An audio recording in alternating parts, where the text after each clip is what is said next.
Today, we're jumping into the story of Gwangmoknye. It's this incredible ancient tale about how a daughter's love for her mom grew into a promise so powerful it literally reshaped the universe. It all starts with one simple question and ends with a vow to save, well, everyone. But before we dive in, let me ask you something. Really think about it. How far would you go? What would you be willing to give up to save someone you truly love? Keep that question in your mind, because the answer our main character gives is going to change everything.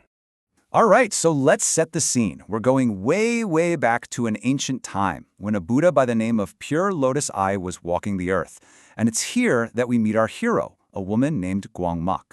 Now, Gwangmok is just completely heartbroken. Her mother has passed away, and she's filled with this deep concern. So she seeks out a holy man, an arhat, who's known for his deep spiritual insight. She makes him offerings and asks him that one universal question we all wonder about. Where is she now? Is she okay? So to get the answer, the arhat goes into this profound state of meditation to basically look across all the different realms of existence. He's searching for the spirit of Gwangmok's mother.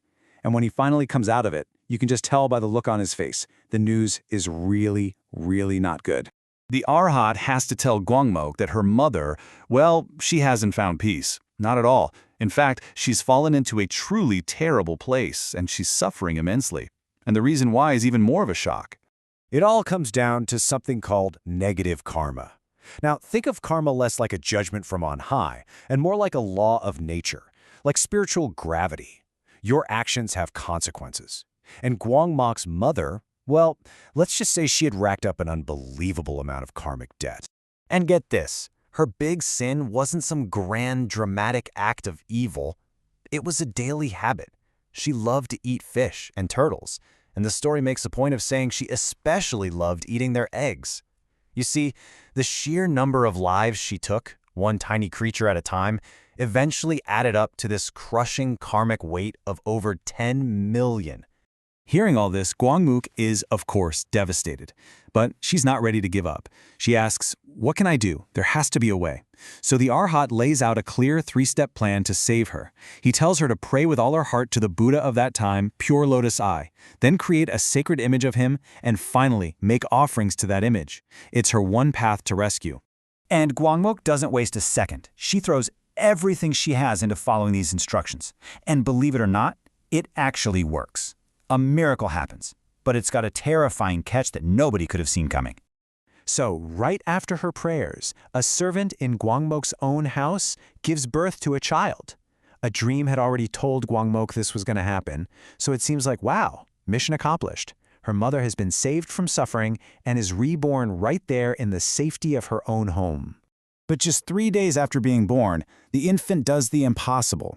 It speaks. The baby looks right at Gwangmok and says, I am your mother. She explains that the prayers worked, but only kinda. She's out of hell for now, but her karmic debt is so huge that her new fate is already locked in.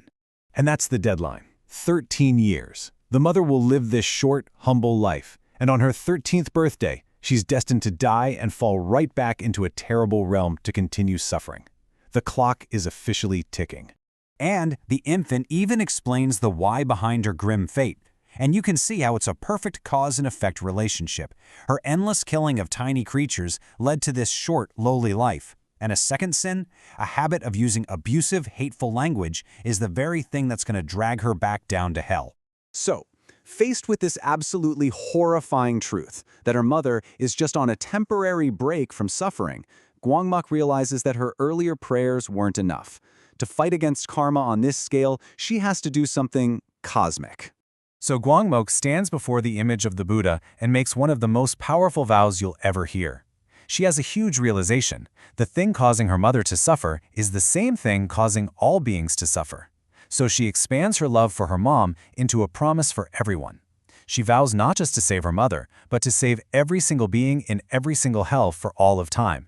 And only when they are all free will she even think about accepting enlightenment for herself. And the power of this huge, selfless vow? It works instantly. Her mother lives out those 13 years as destined, but when she dies, everything changes. Instead of falling back into hell, she's reborn as a noble, lives a full century, and eventually achieves ultimate liberation. Gwangmok's vow completely overwrote her destiny. So, what's the big takeaway from this amazing story? This is where we pull the curtain back and really see what this ancient tale is trying to tell us and why it still matters today. Okay, so here's the big reveal. This wasn't just some random folktale. It's actually the origin story of one of the most beloved figures in East Asian Buddhism. Gwangmok, that devoted daughter, that was a past life of Kṣitigarbha Bodhisattva, who is famous for one thing, his great vow to empty all the hells. So the whole point of the story is this beautiful idea. It shows us how a very real, personal love for one person, in this case, a daughter's love for her mom, can be the seed that blossoms into this enormous, universal compassion for every living thing. One person's love became the fuel to save the whole world. And that gets us to this idea of a vow. In this context, it's so much more than just a promise.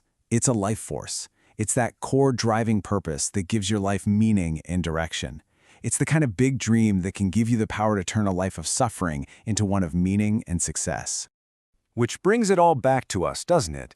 Gwangmok's universe-changing vow started with just loving her mom. So what about you? What deep, personal love in your own life could be the spark for a bigger mission, a purpose that goes beyond just yourself? What's your vow?